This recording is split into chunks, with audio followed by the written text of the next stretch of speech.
Hola, ¿qué tal? ¿Cómo están? Soy Silvia Trujillo. Voy a presentarles una guía que elaboramos el año pasado que se titula Denuncia es tu derecho. Es una guía orientada específicamente a mujeres periodistas a generar una serie de recomendaciones en torno a, bueno, en primer lugar, evidenciar cuáles son los principales delitos, que operan contra las mujeres periodistas y además la ruta crítica que las mujeres periodistas pueden seguir a la hora de hacer la denuncia. Y voy a explicar un poquito más adelante qué quiero decir con esto de ruta crítica.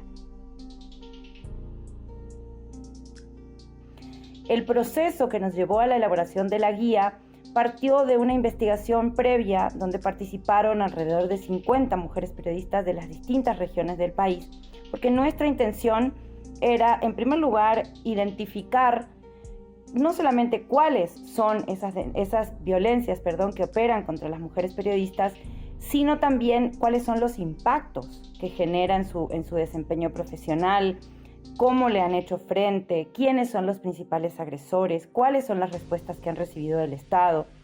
Y bueno, necesitábamos esto como insumo para poder crear, como les digo, esta guía de la cual estaré desarrollando un poquito más adelante. ¿Qué nos permitió reconocer la investigación que hicimos previamente? Bueno, primero que nada, es un aporte interesante porque no hay mucha producción de investigación en torno específicamente a mujeres periodistas. Tenemos, sí, por supuesto, varios informes y varias investigaciones que se han hecho en torno a la violencia contra las y los periodistas en general. Ahí, ustedes conocen, están los informes que la APG genera año con año, los informes de la PDH, por supuesto, los informes que crea la Relatoría. Sin embargo, cuando buscábamos específicamente datos con respecto a mujeres periodistas, nos encontrábamos con que había una especie de vacío en ese sentido. Los antecedentes con los que contábamos eran ya, algunos muy antiguos, 2004, publicado en Flaxo en 2006, sobre la relación entre mujeres y medios de comunicación. Un informe de 2020 de prensa comunitaria donde específicamente abordaba el tema de mujeres periodistas. Y luego algunas referencias en los informes que les comentaba previamente de PDH, de UDFEWA y de la APG. Pero no ninguno específico. De manera tal que nos pareció pertinente, como les decía, hablar con periodistas de todas las regiones, de distintas regiones, para entender qué cosas. En primer lugar, ¿por qué existe la violencia contra las mujeres periodistas? Bueno, porque persigue silenciarlas. Esto ustedes dirán, esto no tiene mucho de distinto de por qué violentan a periodistas hombres y mujeres en términos generales. Sí, en efecto. Aquí lo que pasa es que se redobla el desafío porque a las mujeres nos costó más llegar al espacio público, ocupar espacios en las redacciones. Las mujeres llegaron masivamente a las redacciones en Guatemala en 1997 y de ahí para adelante. Y entonces, digamos que costó tanto ocupar ese espacio y ahora somos visibles las mujeres en el periodismo y entonces se persigue esa visibilidad. En segundo lugar, evidenciamos que la violencia contra las mujeres periodistas es sistemática, es un continuum, digamos, desde, insisto, que ellas comenzaron a llegar a las redacciones de manera masiva hasta la actualidad por distintos motivos y de distintas formas, o se manifiesta de manera distinta, pero es sistemática, es continua. También identificamos que tiene características particulares porque cuando agreden a una periodista, muchas veces, además de a su propia persona, agreden también o buscan agredir o amenazar a su familia. Esto tiene un alto grado, un alto componente de género, porque en efecto, y como muchas de ellas lo decían, esta amenaza a la familia generalmente sí logra que su trabajo se ralentice o directamente se paralice, porque en efecto, podemos soportar que nos agredan a nosotras, construir redes alrededor de eso, pero ya cuando es contra la familia opera de manera distinta. Tiene un impacto diferenciado, por supuesto, porque además hay un componente específico que es la violencia sexual. Las amenazas que reciben, sobre todo en el terreno virtual, son generalmente orientadas a atacar su sexualidad y eso hace que obviamente tenga un impacto diferenciado. La mayoría de las veces quienes agreden son hombres, la gran mayoría de las veces, y hombres en todo su espectro. Las mujeres periodistas sufren violencia de sus compañeros de trabajo, de sus jefes, de sus fuentes. Es decir, que el espectro de quienes pueden ser posibles agresores, funcionarios públicos, es decir, es muy amplio. También es importante decir que cuando hablamos de violencia contra las mujeres estamos hablando sí de acciones, pero también estamos hablando de omisiones, y ahí me refiero específicamente a los actores que tienen que actuar para garantizar la seguridad de los periodistas y no actúan, pero también de la tolerancia. Esto se ha ido definiendo, se ha ido conceptualizando, y entonces la tolerancia frente a la violencia contra las mujeres, en este caso contra las mujeres periodistas, también hace que no cese, y por eso sigo hablando de un continuo. En cuanto a los ámbitos donde suceden los actos de violencia contra las mujeres, podemos determinar por lo menos 3. El espacio público, el espacio privado y el terreno digital. Aquí tenemos una dificultad ad hoc, y es que el Ministerio Público, el sistema de registro del Ministerio Público, no consigna la violencia digital o la violencia que sucede en el terreno digital. El SICOM solo considera espacio público, espacio privado, de manera tal que ahí tenemos una nueva forma de violencia, que es la violencia institucional, porque no hay registro. Sucede, por supuesto, las mujeres periodistas lo han dicho en sus redes sociales, incluso aparecen los informes de la APG, pero no tenemos estadísticas oficiales. De hecho, las estadísticas oficiales, que también las solicitamos, daban cuenta que en el año 2021 los casos de violencia contra las mujeres periodistas habían descendido de manera muy notoria, de 53 denuncias en el 2020 a 11 en el 2021.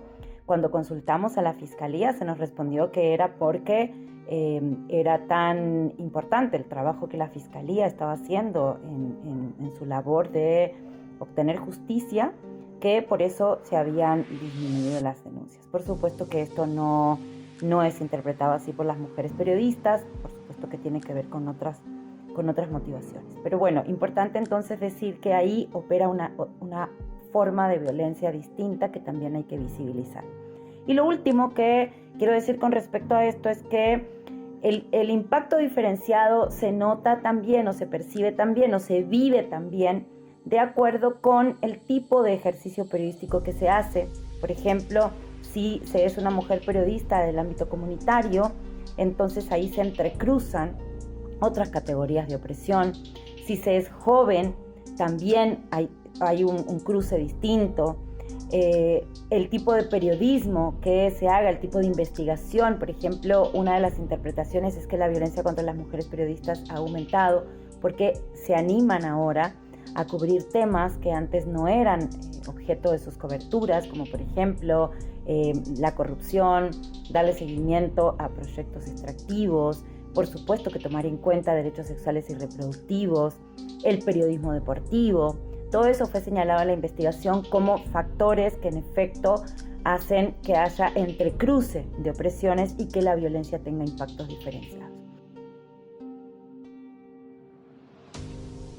En cuanto a qué mecanismos tienen las mujeres periodistas para hacer la denuncia, es importante que sepan que hay 4 entidades públicas que reciben denuncias. En primer lugar, el Ministerio Público, que pueden hacerlo en 2 vías, por la Oficina de Atención a la Víctima o por la Fiscalía de Delitos contra Periodistas. En este caso se recomienda en la guía que lo ideal es en el área metropolitana hacerlo en el espacio del MAIMI, que es específicamente un modelo de atención integral que provee, en este caso a las mujeres periodistas, atención psicológica, legal, psicosocial, digamos, y que bueno, ahí está todo en el mismo lugar.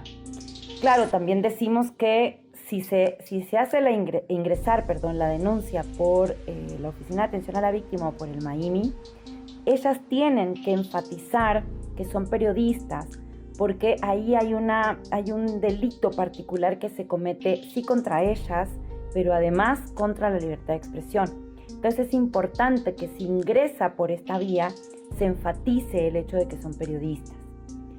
La segunda institución en la cual se puede colocar una denuncia es la PNC. Generalmente la PNC es la institución pública que sí tiene cobertura en la mayor parte del país.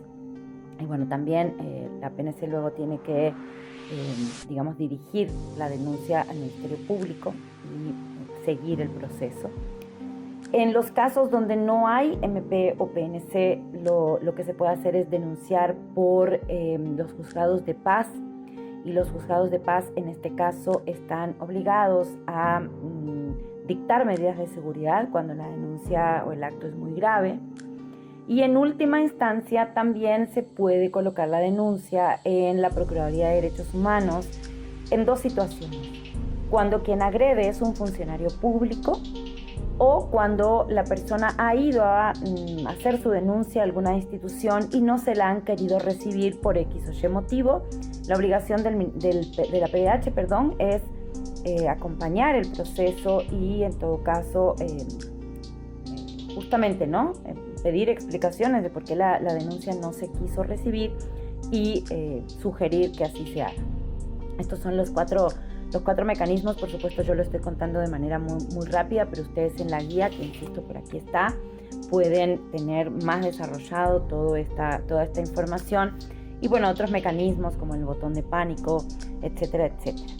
Ya para terminar, quiero decirles que estos dos materiales, tanto la investigación como la guía que les he comentado, fue un esfuerzo conjunto que realizamos. O sea, la investigación se hizo en 2021, la guía se publicó en 2022, pero fue un esfuerzo que hicimos 4 organizaciones, 4 medios, 4 organizaciones que nos dedicamos a hacer comunicación, y en este caso una institución pública.